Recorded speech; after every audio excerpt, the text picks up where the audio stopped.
अस्सलामुअलैकुम वरहमतुल्लाहि वबरकातुहू। मैं हूँ आपका प्यारा दोस्त, आपका प्यारा भाई नौशाद पटेल। मैं आप लोगों से कुछ पूछना चाहता हूँ, कुछ कहना चाहता हूँ। क्या आज सुबह में आपने फजर की नमाज़ पढ़ी? उम्मीद करता हूँ आपने पढ़ी होगी। अल्हम्दुलिल्लाह मैंने भी पढ़ी। लेकिन अक्सर क्या होता है, कई दफ़ा हम लोग की नमाज का कज़ा हो जाती है छोटे छोटे रीज़न की वजह से। मैं आपको बताता हूँ, मैं दुबई में पब्लिक ट्रांसपोर्ट की बस चलाता हूँ और बस चलाते वक्त बस में इतनी भीड़ होती है कि मेरी वज़ू होते हुए भी मैं नमाज़ नहीं पढ़ सकता था।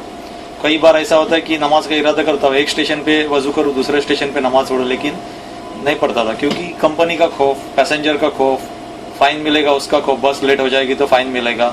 लेकिन मेरे दिल के अंदर एक ख्याल आया, मैं जब हमेशा शेख ज़ायद रोड से या कोई हाईवे से गुजरता था तो मैंने बहुत बार देखा कि कुछ पठान लोग, नमाजी पठान लोग जो सच्चे नमाजी होते हैं, वो अल्लाह का खौफ रखते हैं, वो पुलिस का या कोई कानून का खौफ नहीं रखते, क्योंकि कानून तो आपने और हमने बनाया। अल्लाह के कानून से बढ़कर दुनिया में कोई कानून नहीं है।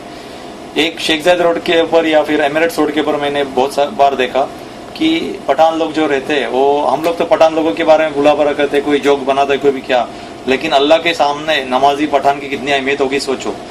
बहुत सारे पठान लोग ऐसे, आज़ान हो गई, येलो लाइन क्रॉस करके अपनी गाड़ी साइड में लगाते हैं। आपको मालूम है दुबई में येलो लाइन क्रॉस करने का 610 दिरहम फाइन है। उसका खौफ नहीं रखते क्योंकि वो लोग अल्लाह का खौफ रखते और अपनी अजान की आवाज़ सुनने के बाद में गाड़ी साइड में लगा के जाय नमाज बिछा के 10 मिनट लेके पूरी नमाज पढ़ते येलो लाइन क्रॉस करके।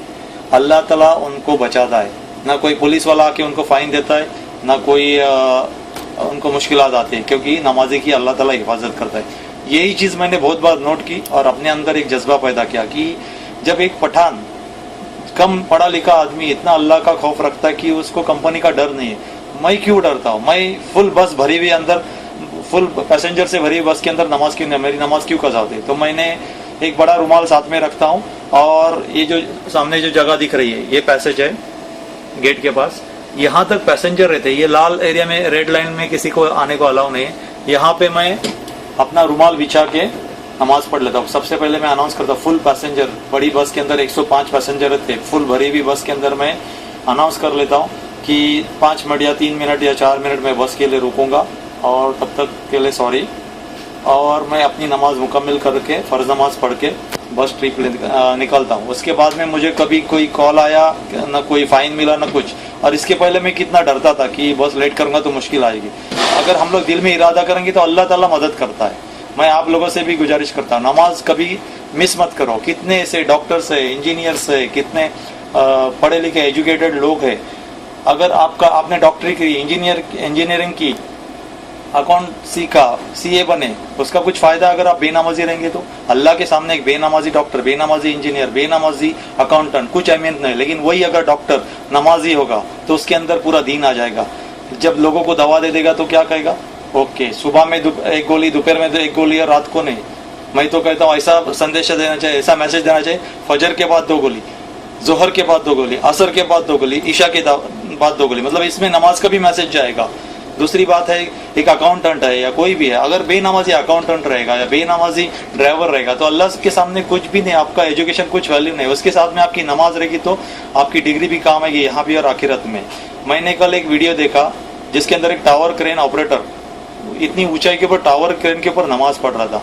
मैं देख के हैरान रह गया कि उसको इतनी ऊंचाई से गिरने का डर नहीं है, ना ही उसको कुछ खौफ है कि कोई कंपनी वाला उसको क्या बोलेगा। उसकी वजह से नीचे ट्रक या जो भी लोडिंग अनलोडिंग होता होगा उसका काम रुका, उस आज़ान की आवाज़ सुनते ही उसने नमाज चालू की होगी। मतलब अल्लाह का खौफ है, उसको ऊंचाई से गिरने का डर नहीं है। ऐसी छोटी छोटी बातें, कितने अनपढ़ लोग नमाज को कितनी अहमियत देते, हम लोग एजुकेटेड लोग होके हम लोग दीन से क्यों पीछे? नमाज के ऊपर ध्यान दे दो। कोई मैं नई बात नहीं बता रहा, सबको पता है कि 5 वक्त की नमाज फ़र्ज है, लेकिन हम कोताही करते हैं छोटे छोटे रीज़न से।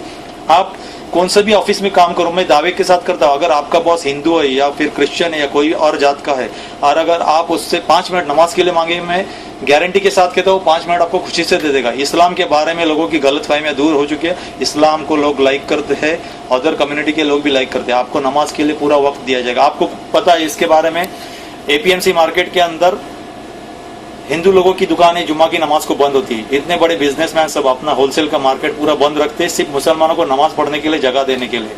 जब एक हिंदू भाई मुसलमान को नमाज पढ़ने के लिए अपना शटर बंद रख सकता है, अपना कारोबार बंद रख सकता है, तो हम क्यों नहीं अपनी गाड़ी साइड में क्यों नहीं लगा सकते, अपने दरवाजे दुकान के क्यों बंद नहीं कर सकते, 5 मिनट या 10 मिनट नमाज के लिए क्यों नहीं रख सकते। ऑफिस में है तो आप ऑफिस का अगर बॉस नहीं मानता है तो आप अपना काम खत्म होने के बाद में 10 मिनट ज़्यादा काम करो, 20 मिनट ज़्यादा काम करो, नमाज के लिए 5 मिनट ले लो, जय नमाज साथ में रखो, कि कौन सी बड़ी बात है। नमाज छोटे छोटे रीज़न के लिए हम लोग कज़ा कर देते हैं, वही बच्चे हमारे सीख जाते हैं। अगर हम छोटे बच्चे रहते, हम लोग को मगरिब की नमाज को ऐसे गांव में बराबर जाते हैं, दूसरी 5 वक्त की नमाज को क्यों नहीं जाते। मैं एक बात कहता हूँ कि ज़्यादातर इस्लामिक तालीम से हम दूर रहते जा रहे हैं। बच्चे इंग्लिश मीडियम में पढ़ते, सुबह में फजर के टाइम पे हम लोग उठते, क्यों, नमाज के लिए नहीं उठते, बच्चों को नहलाने धुलाने के लिए, बस तक पहुंचाने के लिए। वही चीज़ अगर पहले बच्चों को उठाओ, नहला धुला के फजर की नमाज से शुरुआत करो और बच्चों को तालीम दे दो कि टीचर से परमिशन लेके बराबर नमाज पढ़ो, तो बच्चे के अंदर पहले से दीन आ जाएगा। वो बच्चा जब इंटरव्यू को जाएगा, अजान की आवाज़ सुनेगा तो पहले इंटरव्यू को जाएगा कि वो नमाज को जाएगा। जब हम अपने कारोबार को अहमियत नहीं देंगे, अल्लाह की बताए हुए रास्ते पर चलेंगे, रसूल सल्लल्लाहु अलैहि वसल्लम के बताए हुए रास्ते पर चलेंगे, तो इंशाअल्लाह हम कामयाब हो जाएंगे। एक छोटा सा मैसेज था, मैं कोई आलिम या मुफ्ती या कोई फिरके का या कोई ये नहीं, आपका एक प्यारा छोटा सा भाई हूँ, बस एक रिमाइंडर था। बहुत सारी चीज़ें हम लोग शेयर करते हैं, जो हंसी मजाक ये वो तो चलता रहेगा, उसके साथ में अच्छी बातें भी शेयर करना चाहिए। अब मेरी ट्रिप का टाइम हुआ, दुआ में याद करना। अल्लाह हाफ़िज़।